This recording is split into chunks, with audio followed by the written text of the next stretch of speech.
भावा बहिणीचा दीपावलीतील खास दिवस म्हणजे भाऊबीज। या निमित्तानं घरोघरी बहिणीनं आपल्या भावाला औक्षण करून त्याला सुयश चिंतलं, तर भावानं भेटवस्तू देऊन बहिणीचा आनंद द्विगुणित केला।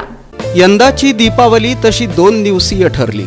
शनिवारी नरक चतुर्दशी आणि लक्ष्मीपूजन पार पडल्यानंतर अपूर्व आनंद घेऊन आला तो पाडवा आणि भाऊबीजचा सण। आता भाऊबीज म्हटलं की बहीण भावाचा विशेष दिन। या दिवशी बहीण आपल्या भावाचं औक्षण करत असते, प्रेमाच्या निस्वार्थ अशा भावनांचा टिळा त्याला लावत असते आणि त्याला उत्तम आरोग्य लाभो, यश लाभो अशी कामना करत असते। तर भाऊ आपल्या लाडक्या बहिणीला भेटवस्तू देऊन तिचा आनंद अधिक द्विगुणित करत असतो। दुसरीकडे पाडव्यानिमित्त पत्नी पतीला ओवाळते आणि सुयश लाभावं अशी भावना व्यक्त करत असते। असा हा भाऊबीज आणि पाडवा शहर परिसरात मोठ्या उत्साहात आणि मंगलमय वातावरणात पार पडला। भाऊबीजेनिमित्त घराघरातून कमालीचा उत्साह होता।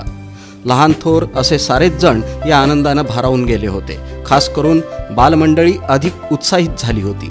बहिणीकडून मोठ्या जिव्हाळ्यानं आपल्या भाऊरायाला ओवाळण्यात आलं, त्याच्या कल्याणासाठी औक्षण करण्यात आलं।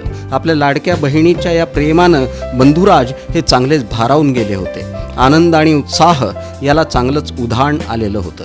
भावा बहिणीच्या अशा आनंदात संपूर्ण घर सहभागी झालेलं होतं। सर्वत्र प्रसन्नदायी असं वातावरण अनुभवायला आलं। पवित्र नाते बहीण भावाचे, लखलखते राहू दे दीप जिव्हाळ्याचे, अशीच भावना या निमित्तानं दिसून आली। इकडं घराघरातून पाडव्यानिमित्त पत्नीकडून पतिराजांचं औक्षण करण्यात येऊन उत्तम आरोग्य, चांगलं यश तसंच सुखसमृद्धीची कामना करण्यात आली। एकूणच पाडवा आणि भाऊबीज या निमित्तानं घराघरातून उत्साह, चैतन्य आणि मंगलमय वातावरण पाहायला मिळालं।